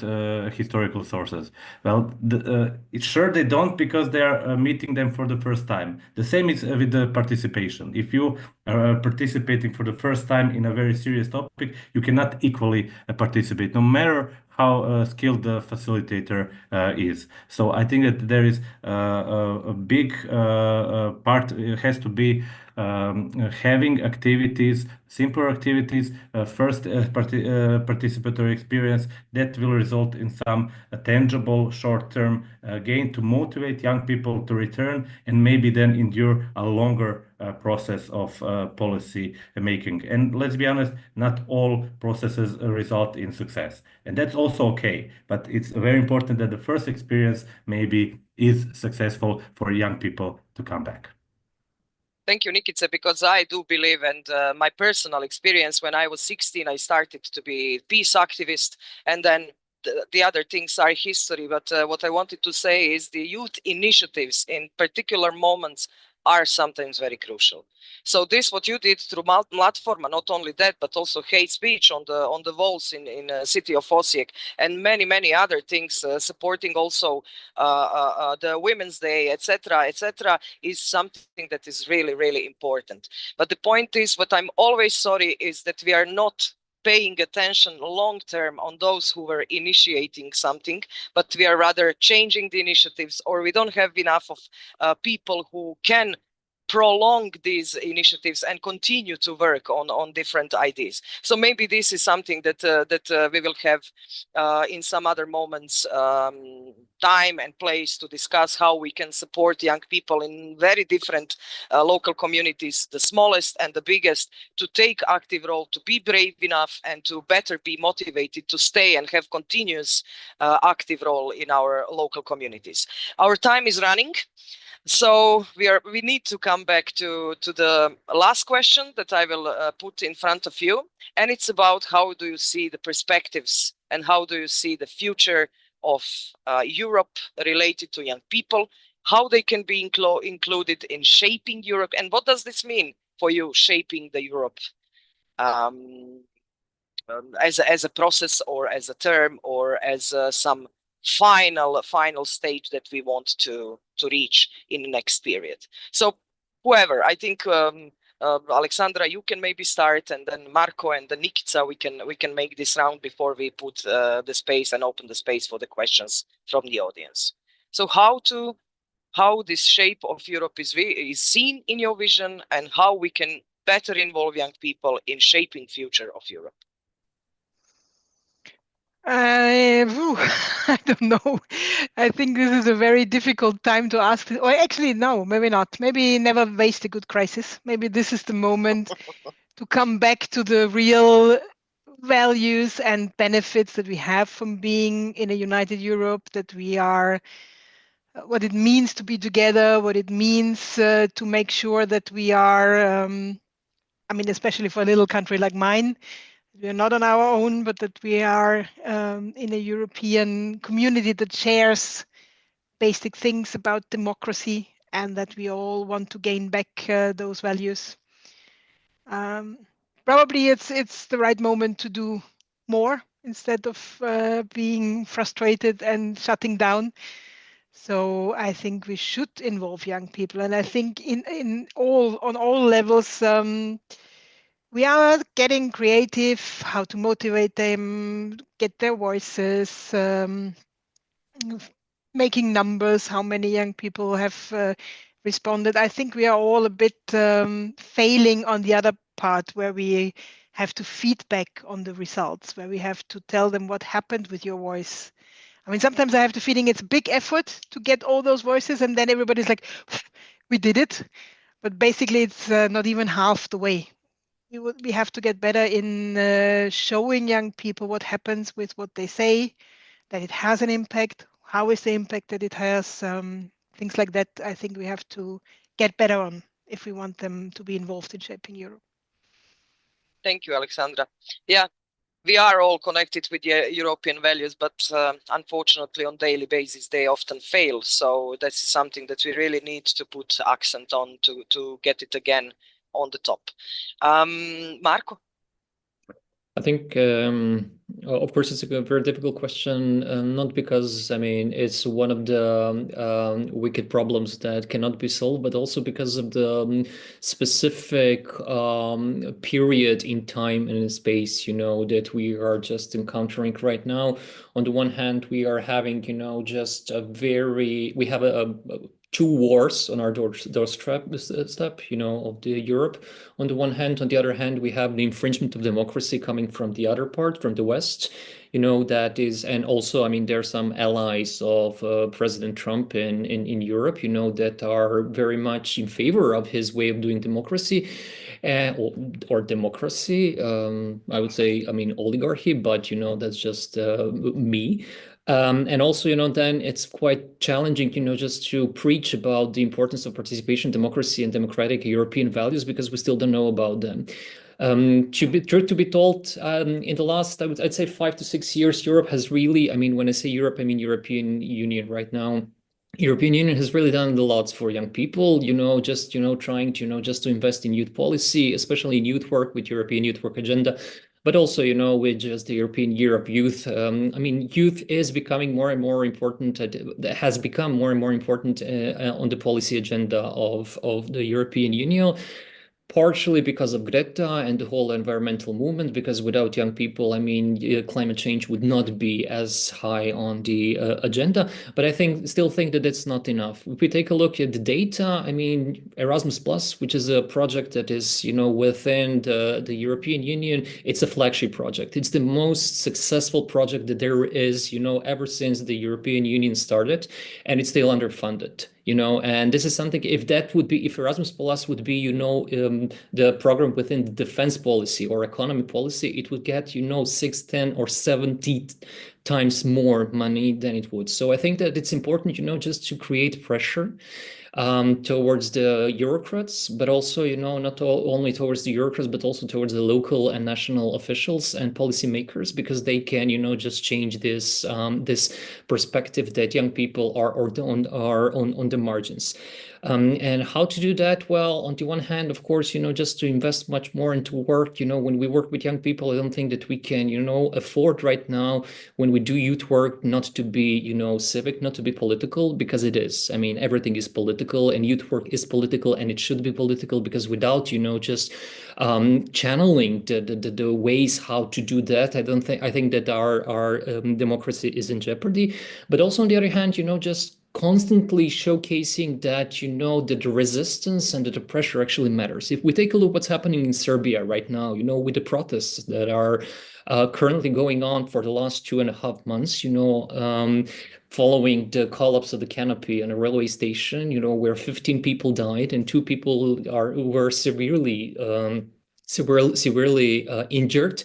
I mean, things, even in democracy that is a hybrid regime such as Serbia, things started to change because of the young people, because of the students. And this actually demonstrates that if in this system where, you know, there's an infringement of all the democratic institutions, when independent institutions simply does not work, and there's one person, you know, who's just thinking about everything, and if in this system young people can change something, then definitely in the European Union, which is other type of the ill democracy, where, you know, technocracy basically works as such, then this can be done as such. I think that we cannot be satisfied. I don't think we have the luxury to be satisfied. And I think that we have to constantly put pressure, you know, both from the perspective of academia also, but also civil society, you know, just to invest in young people, you know, for them not to be satisfied with their lives.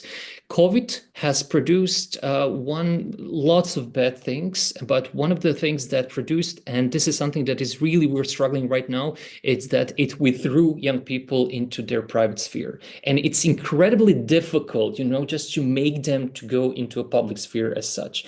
And I started with the public sphere, but I'm also finishing that, because I really think that we have to, you know, be an active contributors of creating a quality public sphere, because this is the only barrier the only, just dam, if you will, towards non-democratic things and more democracy in Europe as such. I said lots of stuff right now, I know, but the idea is that we have to be dissatisfied. We have to be, we have to make decision makers, but also public administration accountable as such. And without that, without just constantly working with young people within formal education, non-formal education, but also different policy areas such as culture, such as social work, and so on and so forth, I don't think that we have any chance. So I'm not going to close very optimistically. I'm just going to say that we have a lot of things to do still, but I think that I do see, some glimpses, some positive stuff, that we can use, just to motivate not only young people, but also ourselves, that what we're doing right now and we being here, just creating this public space is, a step forward.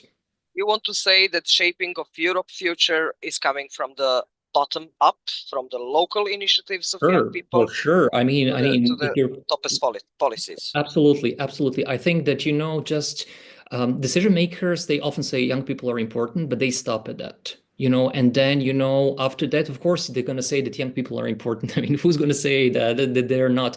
But then if you ask them how to do that, and, if you ask them, just to invest money, then we come to the wall, because they said, yeah, they are important, but, there's something which is what is more important than young people. And then we come here and they say, okay, if you say that young people are important, then, just invest more money. So I think that the first test is going to be just the framework of the new Erasmus program, because right now Erasmus is like the biggest impetus at the European level for youth activation for such. And if we don't get 6 times of increasement of the budget, in comparison with the previous, with this, financial framework, then, we're going to fail, because 6 times of increasement will allow us to stay at the same point. So if we, right now, I think that the budget is 21.2 million euros. I think Lydia can perhaps, just correct me. I think that Ex had the discussion about this. If we increase only for 6 times, we're going to stay at the same point where we are now. If we want some kind of quality development, it has to be more than 6 times. And I think that this is something that youth workers have to, just be aware. And they have to work with young people for them to understand that it's about not their future, but their presence and their future. So yeah, I mean, we'll see what will happen. And I just hope that, just we won't be silenced by the proliferation of different policy documents, declarations, resolutions, and this kind of stuff, because that at the end doesn't work. I mean, declarations are cool, resolutions are nice, but the question is, where's the money? And I really don't want to be, very reductionist when it comes to, just economy and this kind of stuff. But without money, without investment in education, both formal and non-formal, I don't think that we have a chance to fight undemocratic trends that we are facing with. Thank you, Marko. Maybe it doesn't support our positive attitudes in this meaning, but at least it's realistic, and positive attitudes also start with some understanding and being aware about reality, and then having the vision of the changes. So thank you very much for this input. And Nikice, before we put the questions or open space for questions from the audience, what do you think? What does the young people need as a support to be really progressive and to be relevant for shaping Europe in future? Yeah, I'm going to talk as a practitioner, and it is connected to what Marko and you mentioned. In the future, I'm going to work more and more local and more in smaller communities. Why? Because it's very hard to fight this preconception that participation doesn't matter, because we are saying participation matters, but young people are coming, and with the experience, with all the stuff that they learn informally, so to say, in everyday life through their parents, their peers, their neighbors, the media, that participation actually does not matter. And that's really hard to fight all the time against that, and to try to give this other perspective. So what our aim is to put out in the community as much good examples as possible, so that in the future, young people informally, before we even tell them something, learn that participation matters. That's why we are now going to rural areas, because in cities, within this cacophony of all the activities and stuff that is happening in every city, that can be lost. But you can go to some rural area of 1,000 citizens, and you can really try and make a change, because there it will be visible. 3 or 4 or 5 youth-led activities in such a small rural areas will be groundbreaking. And that's an experiment, a piloting that we are now trying to do with the county in the next couple of years. Go and try to change what's happening in smaller rural areas, and then see how this we can transfer back to urban areas. So we are kind of reversing this approach. And I hope that with filling communities with good examples, that will actually tell them much more than any education or activity that they participate in, that participation actually matters. Thank you very much, and thank you all for all of your inputs today. Now I will open the space for audience. If there is some comment or the questions, you are very welcome both here and in the chat, in Facebook and here. I don't think that YouTube will be the media for commenting, but nevertheless, on Facebook it might be some, so I will ask my colleagues Carla and Anya to check a bit and to see if there are some questions for our guest speakers from these platforms. And of course, you on Zoom platform here in this room, you're very welcome to comment on this, what we were talking about, and also to put the questions if you want to our keynote speakers. I will try to follow you can raise maybe the hand. That would be the easiest and the most visible if you have some vision or comments or input that you want to provide or experience that you want to share. Okay, Anya said that there is no questions on the Facebook. What about you here? Lydia put her hand up. Lydia, Yeah, raise Lydia. your hand. You can ask question. Yeah. Thank you very much for this really interesting event.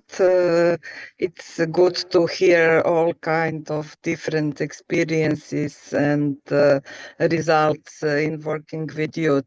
I would agree that it's very important to involve and make youth interesting in participation in defining all kinds of policies.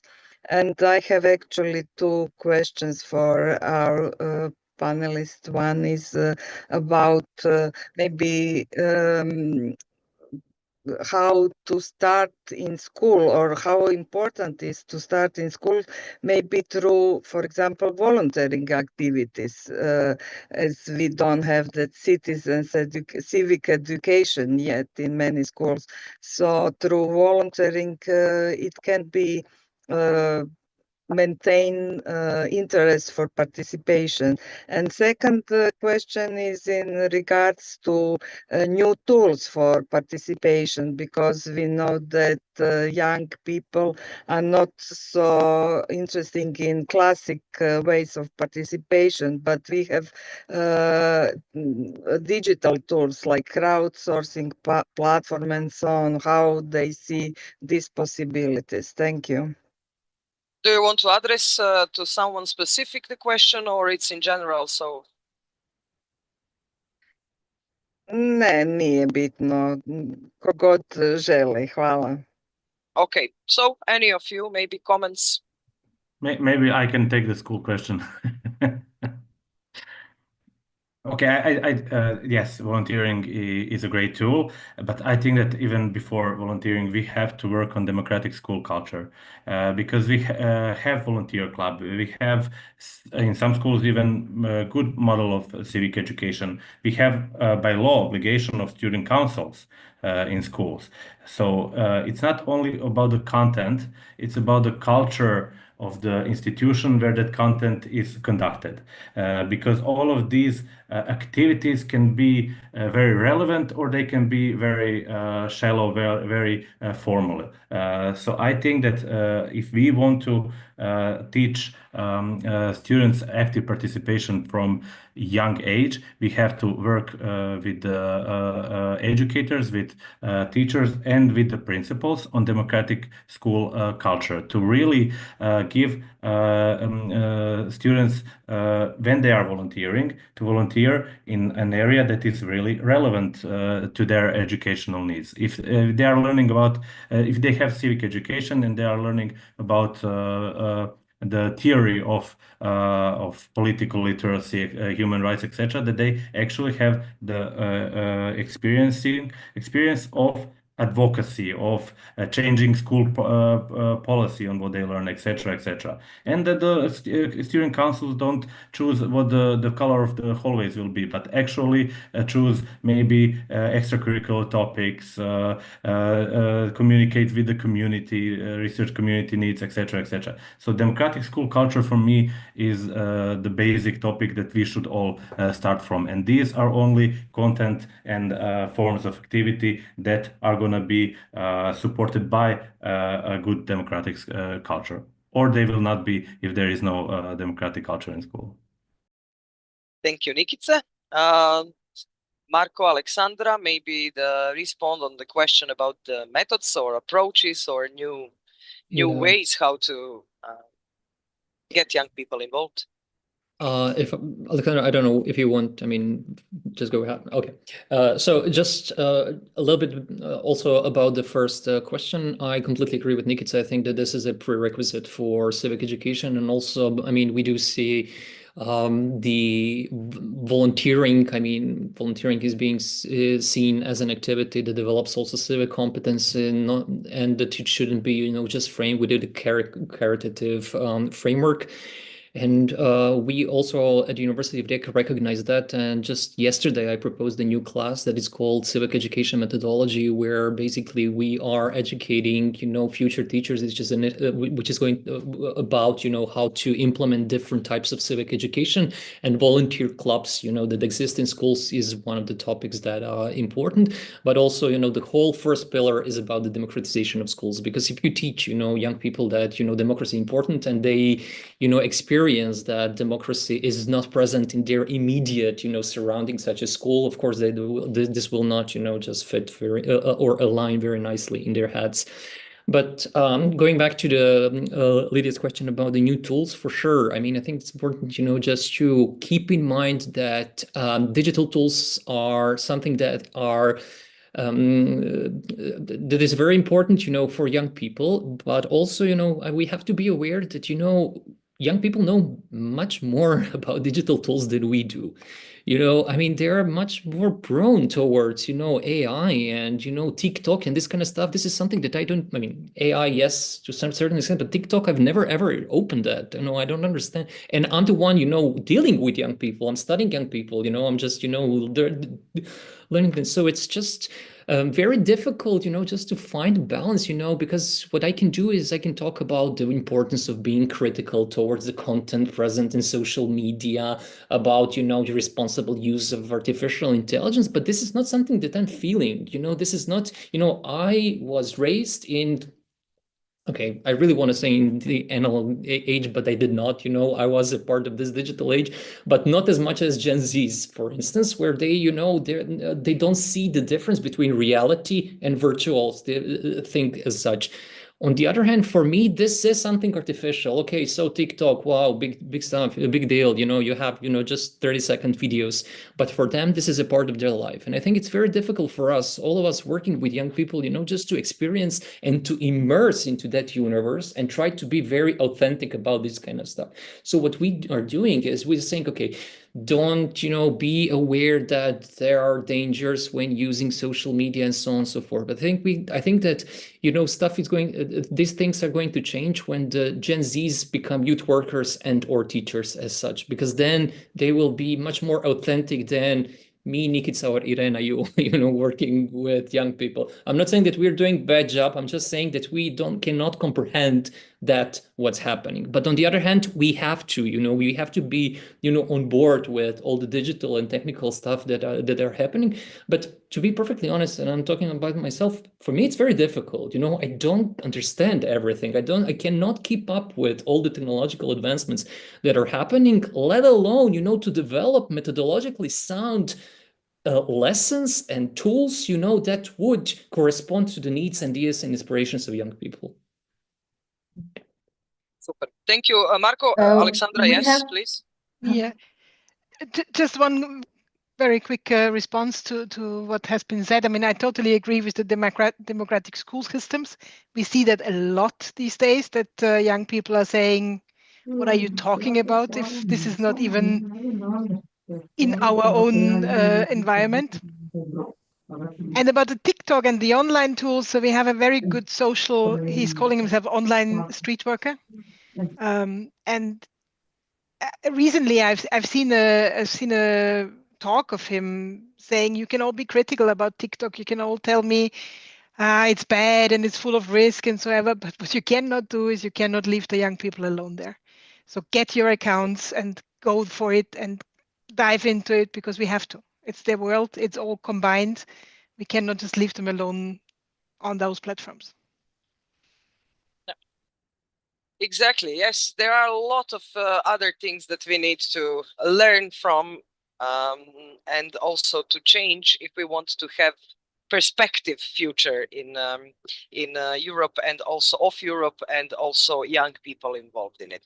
Let us see if there are some more comments. Branka said that it would be great that we had also representatives of students or pupils who could give the inputs about how this democracy especially is functioning in the schools, but unfortunately we are sticking to this expertise that we had on our disposal and the practitioners that are actually in the touch with the young people. So maybe, Branka, next time we will organize something only for the young people with few inputs from experts and practitioners.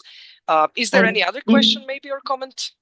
If I may add to Branka's comment, there is a boot camp, actually, a democracy boot camp being organized at one of the Croatian islands this May with 𝐸 Foundation and 𝐷-Hub. So yeah, maybe to also check with them, Branka, to see what are their thoughts of mobilization of young people and inclusion. Fantastic. Of course. Yeah. So we are at the end of our transborder debate. Unfortunately, we don't have any time more to discuss these crucial and very important topics for young people. But nevertheless, we analyzed a lot. We expressed a lot about what we see, or what the experts and practitioners see as the perspectives of young people being involved in today's Europe, but also future Europe. So maybe just to conclude, there are a lot of things to be still done. We need to be open for learning. We need to be open for transformation as well. We need to be in touch and keep in touch all the time with the young people, following the changes, following the trends that they are also creating and suggesting, and as much as possible, trying to give them open space for participation, starting from the local level to the global level of European Union and worldwide, of course.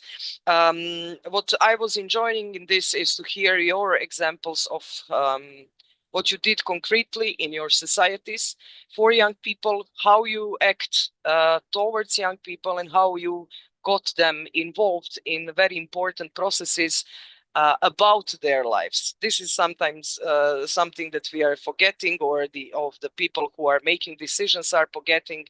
We are making decisions related to young people's lives. So it's not just about who will go and where to the cinema and what movie we will see, but there are some crucial things about life, about how to live, about the quality of living, about the housing, about the safety, which is something that is often not touched enough, about the health of young people, and etc., the other parts of or segments of their life. Thank you very much to all of our guest speakers, including, of course, Michael, who needed to leave before. Thank you also in the audience. Thank you for the audience on the YouTube channel and Facebook page. So, and of course, in the name of Solidarna, I want to thank you for participating and taking active role in this program of this transborder debate. So see you next time. See you in some more moments. And yeah, looking forward to develop more things important for young people, but with young people. Thank you. Thank you. Bye-bye. Bye, Thank you. guys. Bye. Thank you all. Bye-bye. Bye. Možemo završiti stream snimanje.